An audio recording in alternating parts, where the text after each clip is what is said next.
Lauren.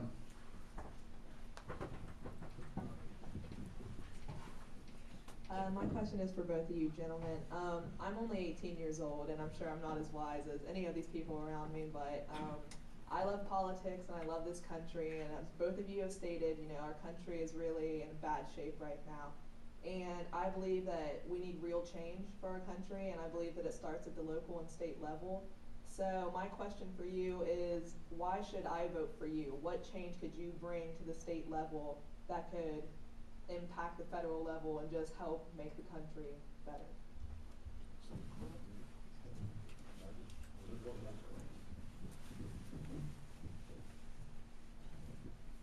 I ran out of time earlier, so I'm going to try to pick up on something I tried to make a point earlier.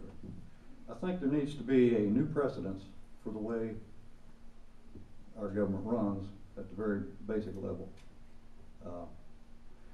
Number one, we need to get big money out of politics so that it's actually people being represented by whoever it is that they elect. Now, how do you do that? Do you do all these McCain-Feingold laws and all these other laws? No, you don't do that. What you do is you find yourself a candidate who says, I want $10 because it's going to cost me money to get the word out, but I'm not taking it from anybody. Or the candidate can say 20 or 30 or whatever it is they want to do. And I'm telling you right now that no one outside of our district is going to have any influence on anything that I have to say as far as representing you in Congress. It isn't a money issue to me. It's not a money issue. It is a means by which everybody can feel comfortable that you, regardless of whether you feel you are on the left or on the right or in the middle or whatever, that you are going to be represented. That's number one. Number two, that you are going to be represented per the U.S. Constitution. That your rights are going to be protected. I spoke earlier and didn't get to finish it, but I have goals for this district. And let me tell you, first of all, this district may not be around forever because of the census. There's going to be some redistricting and everything. But regardless of which district, you know, you find yourself in the future, they may even end up cutting the district in Ohio.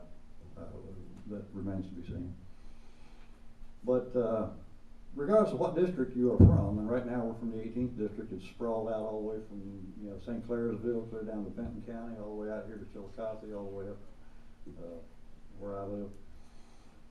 But we need people on the staff of your congressman who are from this area.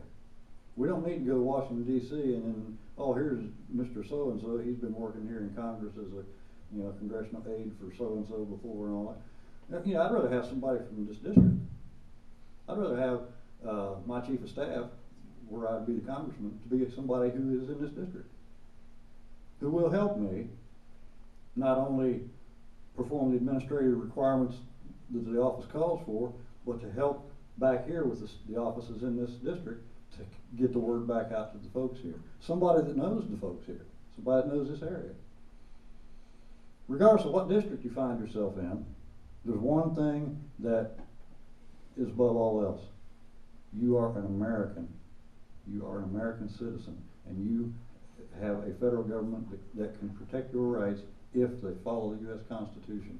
If they don't, you don't know what's going to happen. Well, like I say, I think I sent my opening statement, but I don't think you were here, but I'll reemphasize some of that. Why this election is so important is it goes back to the massive deficit spending.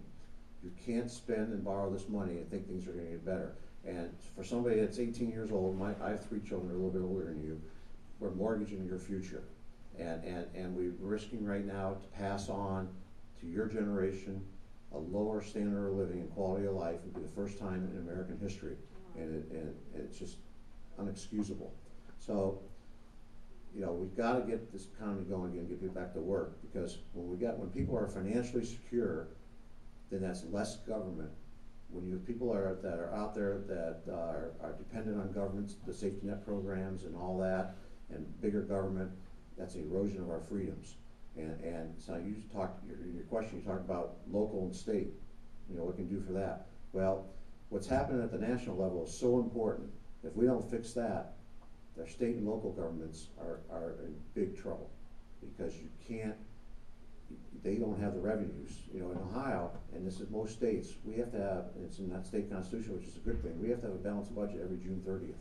And we can't borrow money, which is a good thing.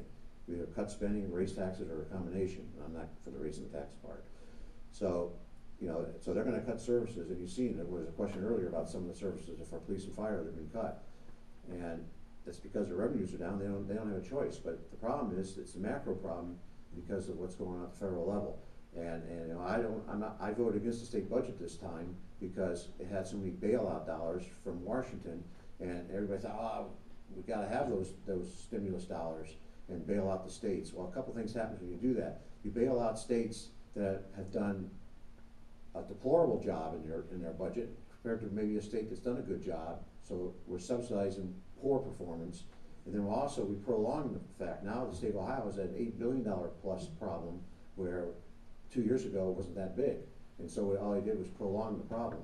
And so we've got to get the deficit. It all goes back to the deficit. Our national security is at risk, your constitutional freedoms are at risk, and you can't, and get the confidence back so employers and entrepreneurs and innovators will have confidence to risk capital, risk takers, and invest and be innovative. And that's what's made this country great. And everybody's kind of sitting on their hands right now. But the good thing I find out when I talk to those types of risk takers is there's a lot of pent-up demand out there, and they're ready. They're energized. They want to do it, but they're not going to do it until they have some certainty that we're moving forward in some stable economic ground. And that's how you fix that, is cut the deficit spending, roll back these massive tax increases, and reform our regulations so we have common sense regulations that make economic sense. And this private sector will take off, and your future will be a lot brighter. Otherwise, your future at best will be a lower standard of living, but you also risk this country going down the tubes and risking our freedoms, because the terrorists, are bent to come out and destroy us, and we're shooting ourselves in the head.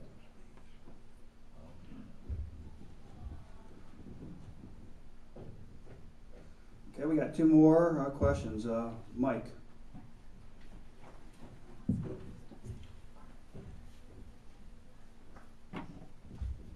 I actually had two questions. I'm just going to ask them all at once and maybe kind of split your answer up. The first is that Senate Bill 510, which is the misnamed Food Modernization Act, written by Monsanto, from the best I can tell, which would give the FDA sweeping powers over all food production, including backyard food production, small farm food production, organic things and stuff like that.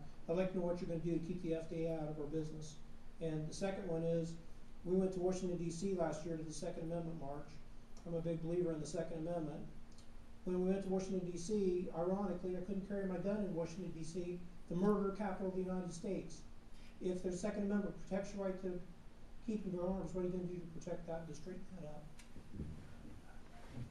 Thanks for the two questions. First of all, the first one, FDA, Food Drug Administration. I don't know anything about 510. Somebody just said something the other night about it. I haven't seen the bill. I haven't been involved with that. But we can do a lot. Here in the state of Ohio, we have a Department of Agriculture. 80% of what they do is regulations. You probably know the regulatory authority, and to protect our food supply. And and the federal government has some role in that, because APHIS stuff comes in. Imports come in from overseas, the APHIS division of the USDA. I guess on the surface, I have a little problem with FDA being involved in that, because they have more expertise in the drug side of it, and USDA does a lot of that regulatory authority now in enforcement of food standards and meat inspection, food inspection, and all that, and plus at the state level. So I'd be a little concerned about that, but I haven't seen the specifics. But probably it's another what we call mission creep, where government agencies decide they need to do more, and they kind of creep out of there where they need to be, and then they get more of a bloated bureaucracy. And that's where Congress needs to make sure that when we're doing the budgeting process, where it's going and what they're doing. Second question was Second Amendment. Second Amendment. I didn't think what it was. I'm a strong supporter of the Second Amendment. I've been a life member of the NRA. I own guns. So if you're going to break into my house, you're at risk. I co-sponsored the concealed carry legislation here in Ohio. We had to do it incrementally because we had a governor and this highway patrol that wasn't too big on it. And we just made another incremental provision to improve it this year in the legislature, or we call victim zones. You know, where you weren't allowed to, a permit holder wasn't allowed to carry a weapon in, so the thugs know that, so it's an easy mark. Concealed carry is a crime deterrent, and I don't have time to give you examples, but I got some really neat examples of how it does work, and it makes a lot of sense. I've also was a co-sponsor of the Castle Doctrine. You know, it used to be in Ohio, if somebody's breaking your house, what you had to do first was run. You know, and you only could defend yourself if your life was in imminent danger, but if you could run, you were supposed to run. You know, I have problems with that, and I'm going to defend my kingdom. You know, the house and your family and stuff. So, you know, I'm very strong Second Amendment. I've always been endorsed by the NRA. I got an A rating. You know, I'm strong. So I have a record of Second Amendment rights and your rights to bear and keep arms. I mean, I have a record, a voting record, and you know, what else can I say? We're going to fight for that because I'm convinced. And here's the thing to think about: Zach Space, you know, he says he's pro-gun, okay, and the NRA seems to think so too. And because he's the incumbent, they're a little biased towards the incumbent. But what the deal is, he's going to the first vote he's going to cast if he's still there. It's going to be for Nancy Pelosi from San Francisco, who's not very pro-gun.